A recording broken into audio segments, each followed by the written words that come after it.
బరువు తగ్గడానికి డైట్ చేసేవాళ్ళు అది ఏ డైట్ అయినా వేగన్ డైటా, మెడిటేరియన్ డైటా, ప్రోటీన్ డైటా, మీట్ డైట్, కీటో డైట్, ఆకులు, అలములు, కందమూలాలు తినివి, కొర్రలు, సామలు తిని చేసేవాళ్ళు, ఇంజెక్షన్లు, టాబ్లెట్స్ వేసుకొని చేసే డైట్‌లు ఏవి చేసినా కూడా మనం బరువు తగ్గుతాం కదా!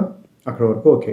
ఈ బరువు తగ్గే దాంట్లో 100% అనుకుంటే 60% ఫ్యాట్ తగ్గితే మిగిలిన 40% మజిల్ మాస్ తగ్గుతుంది. ఇది డేంజరస్.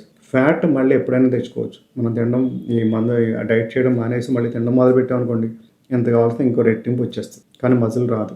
దీనికి అసలు కారణం ఏంటంటే డైట్ చేసేటప్పుడు నీరసంగా ఉండడం వల్ల, సరిగ్గా తినకపోవడం వల్ల ఈ కదలికలవన్నీ తగ్గిచ్చేస్తారు. సో, ఎక్సర్సైజ్ లాంటివి చేయరు.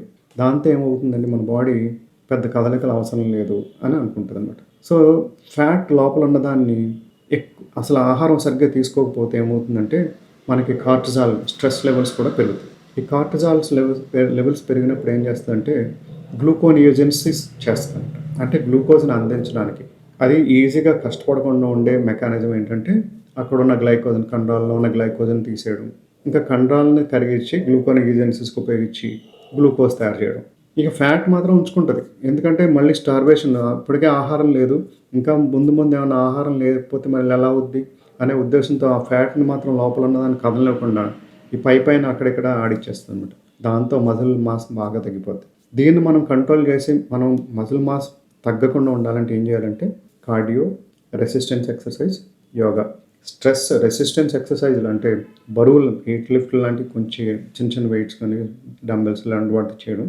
కార్డియో అంటే వాకింగ్ సాఫ్ట్‌గా నడవడం. పరిగెత్తుకుని వెళ్ళిపోతున్నాం అనుకోండి అప్పుడు కూడా కార్టిజాల్ ఎక్కువ రిలీజ్ అవుద్ది. స్ట్రెస్ ఫ్రీగా, హ్యాపీగా మనం ఎంతైతే నడవగలుగుతామో అంత స్ట్రైడ్ కరెక్ట్‌గా ఉండేలా వాకింగ్ చేయడం వల్ల పొద్దున పూట సూర్యరశ్మి తగిలి మంచి చల్లగా ఉన్న వాతావరణంలో మనం వాకింగ్ చేస్తే ఫస్ట్ బెస్ట్. నెక్స్ట్ యోగా లాంటి ఫ్లెక్సిబిలిటీ పెరిగే, ప్లయబిలిటీ పెరిగే ఎక్సర్సైజులు. ఇవి చేయడం వల్ల మన మజిల్ మాస్ పాడవకుండా, మన కండరాలు తగ్గిపోకుండా మనం కాపాడుకోవచ్చు. Okay. Please take care. By by. Thank you. By by.